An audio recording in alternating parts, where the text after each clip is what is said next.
Wealth craft insights YouTube ఛానల్కి సుస్వాగతం మీ అందరికీ. గాయస్, ఈరోజు రియల్ ఎస్టేట్లో ఒక మోస్ట్ ఇంపార్టెంట్ టాపిక్ గురించి అయితే ఈరోజు మనం మాట్లాడుతున్నాం. దాని పేరే లొకేషన్. టాపిక్ పేరు location is the king in real estate. మీరు రియల్ ఎస్టేట్లో వినే ఉంటారు ఇప్పుడు లొకేషన్ అని. ఎందుకు రియల్ ఎస్టేట్లో లొకేషన్ అనేది చాలా ఇంపార్టెంట్ ఫ్యాక్టర్ ఇప్పుడు తెలుసుకుందాం. First of all, location demand నుంచి వస్తుంది. ఒక మంచి ప్రైమ్ ఏరియాలో, అంటే ఒక మంచి ఏరియాలో మాత్రం ఒక ప్రాపర్టీ కానీ ఉంటే దాని డిమాండ్ పెరిగిపోయి ఆటోమేటిక్గా బయర్స్ అంటే కొనేవాళ్ళు పెరిగిపోతారు అనమాట. మార్కెట్ సైకిల్ ఎలానే ఉండని, మార్కెట్ పర్ఫార్మెన్స్ ఎలానే ఉండనివ్వండి, ఒక మంచి ఏరియాలో మాత్రం ప్రాపర్టీ ఉంటే మాత్రం కొనేవాళ్ళు చాలా మంది ముందుకు వస్తారనమాట. సెకండ్ థింగ్ ఏంటంటే, లొకేషన్ మంచి లొకేషన్లో ఉన్నప్పుడు మాత్రం ఆ ప్రాపర్టీ ప్రైస్ అనేది చాలా బాగా పెరిగిపోద్ది అనమాట.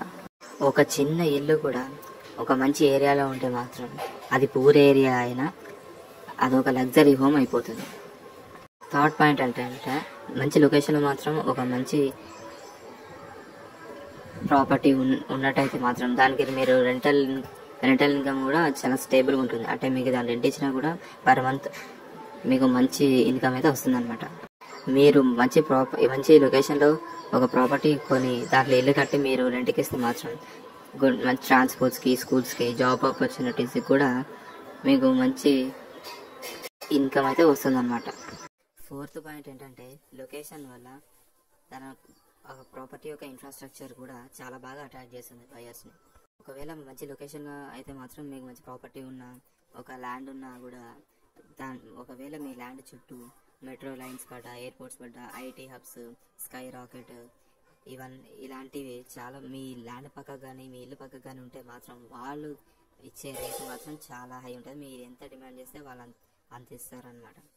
ఫిఫ్త్ పాయింట్ ఏంటంటే, లొకేషన్ వల్ల మీరు ఒక ల్యాండ్ని ఎన్నిసార్లు అయినా సేల్ చేయొచ్చు. ఎన్నిసార్లు సేల్ చేస్తే అన్నిసార్లు మీకు రిటర్న్స్ అనేవి జనరేట్ అవుతాయి. కొనే వాళ్ళు ఎలా ఆలోచిస్తారంటే, ఒక ల్యాండ్ కానీ, ఒక ప్రాపర్టీ కానీ, ఒక హౌస్ కానీ ఏదైనా కొన్ని దాన్ని లాంగ్ టర్మ్ ఉంచుకొని దాని తర్వాత సేల్ చేయాలని చూస్తారు. కానీ గుర్తుపెట్టుకోండి, ఒక మంచి ఏరియా ఆర్ లొకేషన్లో మీ ప్రాపర్టీ ఉన్న డిమాండ్ ఎంతో కాలం ఉండదు. డిమాండ్ ఉన్నప్పుడే మీరు మీ ల్యాండ్ కానీ హౌస్ కానీ మీరు సేల్ చేసేసుకోవాలి. అందుకే చెప్తున్నారు, మీరు ఖచ్చితంగా ఇన్వెస్ట్ చేసే ముందైనా, హౌస్ని సేల్ చేసే ముందైనా, ల్యాండ్ని సేల్ చేసే ముందైనా మీరు బాగా రీసెర్చ్ చేయండి. రీసెర్చ్ చేసిన తర్వాత ఇన్వెస్ట్ చేయండి. ల్యాండ్ ఆర్ ప్రాపర్టీస్ ఏదైనా కొనడం కాదు, ఆ ల్యాండ్ ఆర్ ప్రాపర్టీ కొన్ని డిమాండ్ పెరిగినప్పుడు సేల్ చేయండి. అప్పుడు మీకు రిటర్న్స్ అనేవి బాగా జనరేట్ అవుతాయి.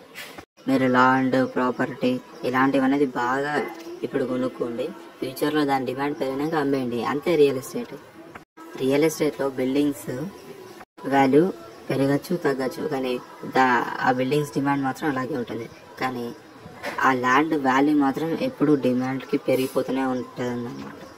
అందుకే చెప్తున్నాను, రైట్ లొకేషన్లో మీరు ప్రాపర్టీ కానీ ల్యాండ్ కానీ కొన్నట్టయితే మీకు ఇన్కమ్ బాగా జనరేట్ అవుతుంది. ఈ వీడియో మీకు బాగా హెల్ప్ అయిందని అనుకుంటున్నాను. నెక్స్ట్ వీడియోతో మళ్ళీ కలుద్దాం.